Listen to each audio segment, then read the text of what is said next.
በስመ አብ ወወልድ ወመንፈስ ቅዱስ አሐዱ አምላክ። ግንቦት 13 በዚች ቀን የከበረ አባት በገድል ተጠምዶ የኖረ ብልህ አርሳኒዮስ አረፈ። ይህም ቅዱስ ከሮሜ ሀገር ሰዎች ከባለጸጎችና ከታላላቆቿ ነው።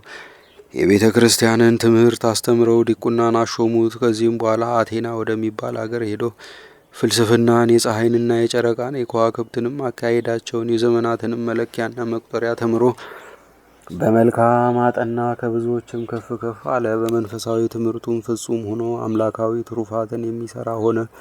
በሮሜ አገርም ታላቁ ቴዎዶስዮስ በነገሰ ጊዜ ልጆቹን አኖሪዎስንና አርቃዲዮስን የሚያስተምርለት ጥበበኛ ደግ ሰው ፈለገ። ይህንንም ቅዱስ ወደ ንጉሥ ወሰዱት። ንጉሡም ልጆቹን አኖሪዎስንና አርቃዲዮስን እንዲያስተምርለት አዘዘው። እርሱም ታዞ የንጉሡን ልጆች እንደሚገባ ሊያስተምር ጀመረ። በብዙ ትግልና ድካም ስለሚያስተምራቸው ያለ ርኅራኄ ብዙ ድብደባን ይደበድባቸው ነበረ። ንጉሥ ቴዎዶስዮስም ባረፈ ጊዜ ልጆቹ አኖሪዎስ በሮሜ አገር፣ አርቃዲዮስም በቁስጥንጥንያ ነገሱ።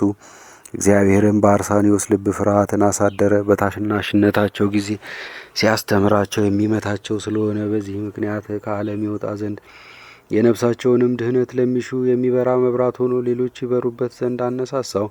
ምን እንደሚያደርግ በልቡ እያሰበ ሳለ እነሆ ከእግዚአብሔር ዘንድ እንዲህ የሚል ቃል መጣ።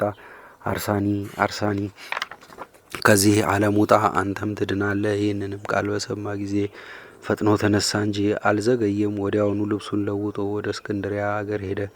ከዚያም የከበረ የአባ መቃርስ ገዳም ወዳለበት ወደ አስቄጥስ በረሃ ደርሶ በጾም በጸሎት በመስገድ በመትጋት በአርምሞና በትሩፋት ሁሉ ፍጹም ተጋድሎን ተጋደለ። ስለ ዝምታውም በጠየቁት ጊዜ እኔ ስለ ራሴ ብዙ አዝናለሁ አላቸው። እርሱ ግን በውስጥና በአፋ ትሑትና ቅን የዋህ ነው። የእግዚአብሔርንም ስራ ይሰራል። ሁልጊዜም እጀ ስራውን አያቋርጥም። ከዕለት ምግቡ የሚተርፈውንም ይመጸውታል። የነፍሳቸውንም ድህነት ለሚሹ ጥቅም ያላቸውን ብዙ ድርሰቶችንና ተግሳጾችን ደረሰ። ወደ ቤተ ክርስቲያንም በሚገባ ጊዜ ሰው እንዳያየው በምሰሶ ኋላ ይሰወራል። ይህም አባት ድንቆች ታምራትን ያደርጋል። የብዙዎች ሰዎችን ገድል እግዚአብሔር ገልጦለታልና።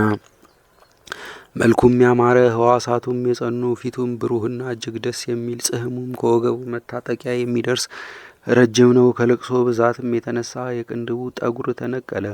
ቁመቱም ረጅም ነው፣ ግን ያጎነብሳል። ወደ መልካም ሽምግልናም ደረሰ። ዕድሜውም ሁሉ 100 ዓመት ሆነ። በሮሜም 40 ዓመት ኖረ። በአስቄጥስ ገዳም 35፣ በምስር ገዳም 20 ዓመት፣ በእስክንድሪያ 3 ዓመት።